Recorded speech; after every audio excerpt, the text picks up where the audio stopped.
Hello friends, welcome to my channel discover yourself. Friends, आज हम बात करेंगे कि ये इनर वर्क क्या होता है।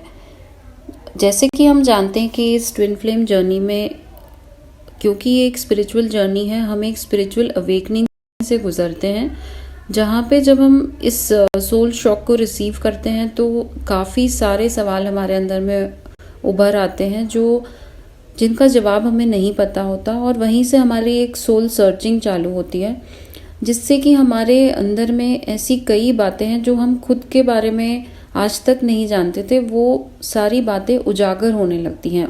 हमें धीरे धीरे अपने बारे में वो बिलीव्स, पैटर्न्स, अपने बिहेवियर्स का पता लगता है जो कि हम इतने बरसों से अपने साथ होने के बावजूद नहीं जानते थे। और ये सब एक डिवाइनली गाइडेड प्रोसेस है, और इन्हीं इश्यूज को हील करना, अपने बिहेवियर्स, पैटर्न्स और बिलीव्स को समझना और उन्हें डीपली जाकर उन्हें उनकी जड़ से हील करना, यही होता है इनर वर्क। सो सिंपल शब्दों में कहें तो इनर वर्क का मतलब है कि अपने आप को जानना और बेहतर तरीके से अपने साथ बैठना, अपने अंदर झांकना और खुद से प्यार करना। यदि आप एक बार इस इनर वर्क का मतलब ट्रू सेंस में अगर समझ जाएंगे तो आपको अपने साथ ये काम करने में बड़ा ही मज़ा आएगा, क्योंकि ये एक प्रोसेस है जिसमें आप खुद से खुद पे काम करके अपनी बुराइयों को, अपने ऐसे बिलीव्स को या ऐसी बातों को समझते हैं और उन्हें हील करते हैं जो आपको एक बेहतर इंसान बनाने में, एक कंटेंटेड सोल बनाने में हेल्प करती हैं। यहाँ सबसे पहले एक बात बहुत ज़रूरी है, जो कि है ट्रस्ट करना इस जर्नी पे और डिवाइन पे। अपने आप को कम्प्लीटली वर्दी समझिए, डिजर्विंग समझिए कि आपको इस ट्विन फ्लेम जर्नी के लिए चुना गया है और आप एक बहुत बड़े पर्पस और टास्क के लिए इस धरती पर इनकारनेट हुए हैं। आपको ये बहुत ही खूबसूरत मौका मिला है जहाँ आप अपनी सोल को कम्प्लीटली एक इवॉल्व्ड सोल की तरह प्रोजेक्ट कर सकते हैं। सबसे पहले आप खुद को इमोशनली मेंटेन करने की कोशिश करें। इमोशनली मेंटेन करने का मतलब है कि आप अपने आप को एक बैलेंस स्टेट में लेकर आएं, क्योंकि आप पेन में हैं, तकलीफ में हैं, सफरिंग्स में हैं, तो मूड स्विंग्स होना या छोटी छोटी बातों पे बुरा लगना, ये बहुत ही कॉमन बात है। तो आप ऐसी चीज़ों से, ऐसे लोगों से, ऐसी सिचुएशन से अपने आप को बचाएं और समझ जाएं कि ये सिचुएशंस, ये लोग, ये आपको नेगेटिविटी की तरफ, लोअर एनर्जीज में पुल करती हैं। सो आप वहाँ से धीरे धीरे करके दूरी बना लें, क्योंकि हम पास्ट लाइफ में काफ़ी सारा पेन, हर्ट, वुंड्स कैरी करते हुए इस जन्म में पहुँचे हैं, तो कोशिश करें कि और इसी जन्म में और नया इकट्ठा ना करें। So try to stay away from people, situations which create negativity और pull you down in the negative energies. Instead of that आप कोशिश करें कि आप पॉजिटिव लोगों से घिरे रहें या फिर पॉजिटिव चीज़ों पे अपनी फोकस करें। जो एक्टिविटीज़ आपको पॉजिटिविटी या फील गुड करवाती हैं, ऐसी एक्टिविटीज़ को परफॉर्म करें। The next thing required is indulge yourself in some kind of physical activity. May it be yoga, little bit of walk, cycling और stretching exercises. क्योंकि हम सब जानते हैं कि फिजिकली फिट रहने से हमें एक इमोशनली और मेंटली भी स्ट्रॉन्ग महसूस होता है। हमारी बॉडी से टॉक्सिन्स रिलीज होते हैं और फिजिकल फिटनेस के तो अपने ही अलग फ़ायदे हैं। ये थोड़ी बहुत एक्सरसाइजेस करने से ना सिर्फ आपके मूड स्विंग्स में फ़र्क पड़ेगा, बल्कि आपका बॉडी भी अच्छे शेप में रहेगा। आप खुद को कॉन्फिडेंट फील करेंगे, जहां आप इस पेन और सफरिंग में खुद को डल सा या अनहैप्पी फील कर रहे हैं, वो ही आप एक हैप्पीनेस से रिप्लेस कर पाएंगे बहुत ही ईजीली। इस जर्नी में बहुत इम्पॉर्टेंट है कि हम खुद को वैल्यू करें, क्योंकि ट्विन सोल्स एम्पैथ सोल्स होती हैं, तो वो हमेशा से ही उनको हैबिट होती है दूसरों को प्रायोरिटाइज करने की, अपने से आगे, अपने से पहले दूसरों की खुशियों को समझना, दूसरों को समझना।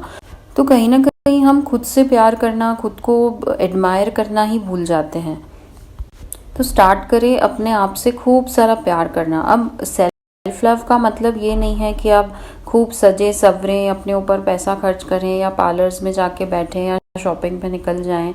नो, सेल्फ लव का मतलब है अपने आप को, अपनी उन चीज़ों को, उन क्वालिटीज़ को, अपनी उन इच्छाओं को समझना, उन्हें एडमिरेशन देना, ये होता है सेल्फ लव। कहीं ना कहीं हम अपने आप में कॉन्फिडेंट नहीं होते, अपने में सेल्फ लव की कमी होती है, तभी हम अपनी बातों को या अपनी इच्छाओं को, अपने डिसीजंस को फॉर्मली नहीं रख पाते।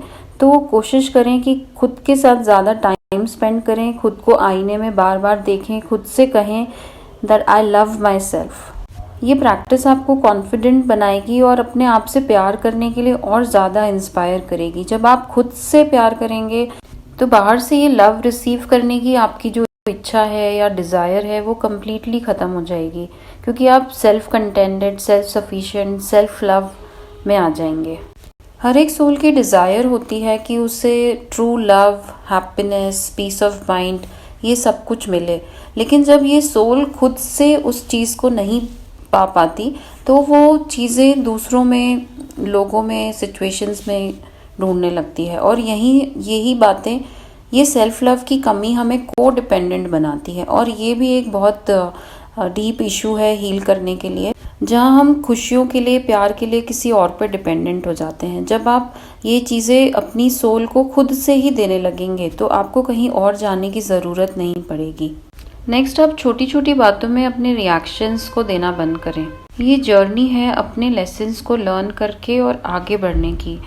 यदि हम छोटी बातों में दूसरों को रिएक्शंस देना शुरू करेंगे तो ये कहीं ना कहीं हमारी एनर्जी लॉस का कारण बनता है, और ये एक तरह से हमारे ईगो को हम फीड करते हैं, जिससे कि ये ईगो हमारा बढ़ता जाए।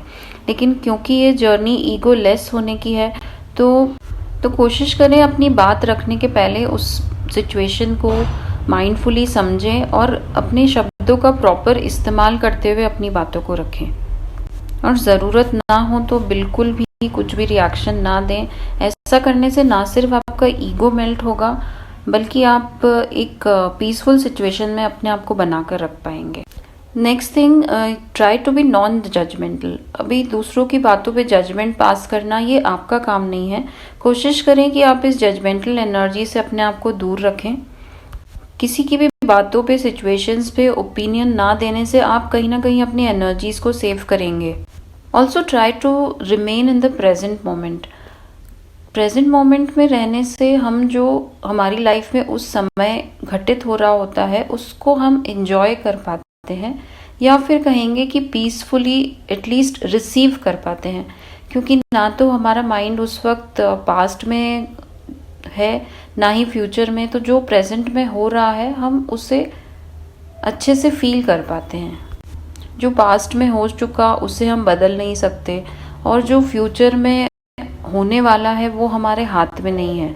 तो कोशिश करें कि इस प्रेजेंट मोमेंट में अपने आप को बना के रखें।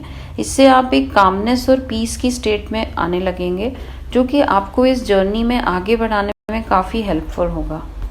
क्योंकि ये एक ट्विन फ्लेम जर्नी है, ये काफ़ी पेनफुल और सफरिंग से भरी होती है, क्योंकि सोल एवोल्यूशन का टास्क हमें मिला है, तो ये it is not an easy task, I must से।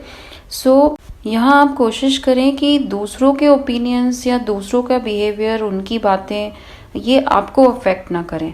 और इसके लिए आप अपने आप को कोशिश करें उन लोगों से दूर रखने की, या अगर वो लोग या सिचुएशंस अनअवॉइडेबल हैं तो माइंडफुली उनके साथ इंटरेक्ट करें। और ये सब कुछ तभी हो सकता है जब आप एक फोकस्ड एनर्जी में रहें, बैलेंस्ड एनर्जी में रहें। अगर आप खुद ही दुखी हैं, परेशान हैं, और ऐसे में यदि आपको कोई कुछ भी कहता है तो आप उसे बर्दाश्त नहीं कर पाएंगे। हो सकता है वो शायद आपके भले के लिए हो, बट क्योंकि आपका मूड अच्छा नहीं है तो आप उसको एक पॉजिटिव सेंस में रिसीव नहीं कर पाएंगे। तो कोशिश करें अपने दिल दिमाग में उन्हीं बातों को एंटर करने दें जो आपको पॉजिटिविटी की तरफ पुश करती हैं। अपने आप को दूसरों से डिटैच करके अपने लिए जिएं, अपने लिए समय निकालें, अपने उन ब्लॉकेजेस को समझें, जानें, पहचानें और पेन डाउन करें जो आपको आपके इस स्पिरिचुअल असेंशन में कहीं ना कहीं रोकती हैं। हर दिन बिना भूले आप मेडिटेशन करें, ऑरा क्लेंजिंग करें, और साथ ही ग्रैटिट्यूड में रहें। और कोशिश करें जर्नलिंग के दौरान आप ऐसी 3 चीज़ों को, 3 बातों को पेन डाउन करें, लिखें, जिसके लिए आप ग्रैटिट्यूड फील करते हैं। Gratitude is very very powerful tool in this journey, because ये आपके अंदर में एक पॉजिटिविटी धीरे धीरे डेवलप करता है, आपको अपने ऊपर डिवाइन पे ट्रस्ट बिल्ड करता है, जो इस जर्नी में is the most important thing as I said in the beginning. So friends, that's all for today. ये जो इनर वर्क है ये एक बहुत ही डीप सब्जेक्ट है जिस पे जितनी बात की जाए कम है। So I hope these points help you out. So I will try कि मैं और इस टॉपिक को और एलोबरेट करके आपको और एक्सप्लेन कर सकूं। So that's all for today. Thank you so much for joining in, and if you have any type of questions,